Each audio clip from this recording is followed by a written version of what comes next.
গোপালগঞ্জে জাতীয় নাগরিক পার্টি এনসিপির সমাবেশে হামলার ঘটনায় সন্ত্রাস বিরোধী আইনে মামলা করেছে পুলিশ। এতে ৭৫ জনের নাম উল্লেখ ও অজ্ঞাত ৪০০ জনকে আসামি করা হয়েছে।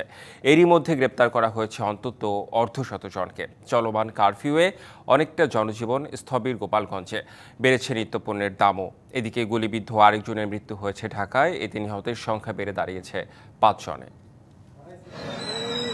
গত ১৬ জুলাই গোপালগঞ্জে এনসিপির সমাবেশের আগে পরে হামলা হয়। আইনশৃঙ্খলা রক্ষাকারী বাহিনীর সাথে সংঘর্ষ হয় নিষিদ্ধ ছাত্রলীগ ও আওয়ামী লীগ নেতাকর্মীদের। ঘটে প্রাণহানির ঘটনা। এদিন রাত ৮টা থেকে জারি করা হয় কারফিউ। অতি জরুরি বিষয় ছাড়া কারফিউতে বন্ধ সবকিছুই, যাতে অনেকটা স্থবির হয়ে পড়েছে জনজীবন।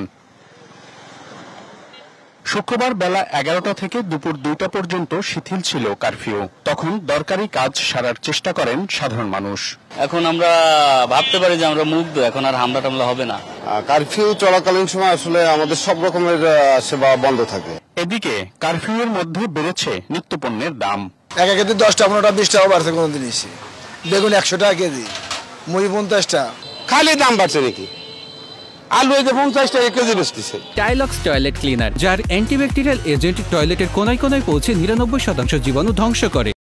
গোপালগঞ্জে যে কোনো পরিস্থিতি মোকাবিলায় তৎপর আইন শৃঙ্খলা বাহিনী। বুধবারের সংঘর্ষ ও হামলার ঘটনায় সন্ত্রাস বিরোধী আইনে ৭৫ জনের নাম উল্লেখ এবং অজ্ঞাতনামা ৪০০ জনকে আসামি করে হয়েছে মামলা।